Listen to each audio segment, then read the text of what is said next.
Whenever someone thinks of a country that has captivating beauty, they think of Jamaica. Jamaica is a tapestry of ecological treasures, treasures that the government under the Ministry of Economic Growth and Job Creation MEGJC saw fit to name ecologically sensitive areas, or ESAs. These areas, woven into the fabric of the island, play a crucial role in preserving its natural heritage. Welcome to Crown Jewels, the ecologically sensitive areas of Jamaica. Ecologically sensitive areas are regions characterized by their unique ecosystems and biodiversity. They serve as vital habitats, ensuring the survival of numerous plant and animal species. But what do the ecologically sensitive areas really contribute to Jamaica? So these areas, because of the ecological significance, it's flagged for its high biodiversity. And the biodiversity, it really contributes to your everyday life in terms of building resilience, in terms of coastal resilience. It offers habitats for some of the species that we like to enjoy. So if you think about even eating fish, the nursery areas within some of these mangrove habitats that are found within the ESA contribute to your livelihood.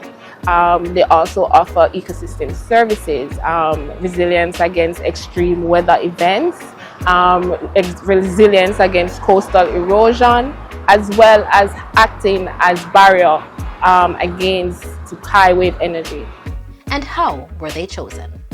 Well, the initial list that was endorsed and approved by the government of Jamaica came about as a recommendation from the National Environment and Planning Agency in consultation actually with the Jamaica National Heritage Trust, the Urban Development Corporation and the Forestry Department, because we would have recognized that in our planning and development processes, these areas would have been the subject of development consideration. And looking at the environmental sensitivities in this area, we propositioned to the government that maybe we should be looking to give policy directives implementing measures to safeguard these areas against the level of development that would significantly degrade the habitats. As we navigate through Jamaica's verdant landscapes, the spotlight turns to the crown jewels of ecological preservation, the 15 ecologically sensitive areas. Each of these areas is not just a piece of land. It's a living testament to the rich biodiversity that paints Jamaica's canvas. The government of Jamaica has identified 15 sites island-wide as ecologically sensitive areas. The earmarking of these sites by the government accelerates action on environmental commitments both nationally and globally. ESAs are characterized as having critical ecological features which cannot be easily replaced. Impacts in these areas can negatively affect rare and threatened species, ecosystem services, livelihoods, and the quality of life. The protection offered to these areas will contribute to the further strengthening of the natural resilience of the country and provide for the sustainable use of Jamaica's natural resources in support of national economic objectives. These 15 ecologically sensitive areas, like jewels in Jamaica's crown, are not just geographical wonders. They are guardians of biodiversity, contributing to our resilience. The Jamaican government, led by the Ministry of Economic Growth and Job Creation, is committed to taking care of the environment. They understand how important it is to balance progress and preserve nature. To achieve this, they have created a detailed plan for environmental protection and sustainable development.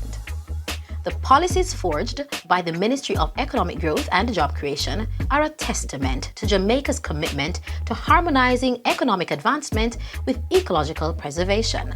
Within this blueprint, 3 pivotal policies stand as pillars of change. The Watersheds Policy. The Watershed Policy from Jamaica, which is a green paper, is essentially designed to develop policy strategies towards the safeguard of the terrestrial area and the associated waterways. It outlines the government's direction for protecting these areas. It speaks about the collaboration between the various responsible agencies, because the work extends beyond the Ministry of Economic Growth and Job Creation and the National Environment and Planning Agency. We have other major stakeholders such as the Water Resources Authority, the Forestry Department, who are all doing work. So basically it's acting as a measure to coordinate all of the respective activities for these various entities so that we are actually achieving the goals outlined in the policy, which is to safeguard our watersheds for healthy livelihoods. The updated climate change policy framework. So the climate change policy framework, which was developed by the Ministry of Economic Growth and Job Creation, led by the Climate Change Branch, outlines the strategies that Jamaica will be implemented towards meeting the international commitments that have been outlined to combat the impacts of climate change. It outlines national strategies across various sectors, including environmental sectors and transport sectors, looking at air emission issues that would need to be tackled in the short to medium term in order for us to meet the international commitments, as well as meet our national policies, including the Vision 2030 that has been outlined and committed to by the government of Jamaica.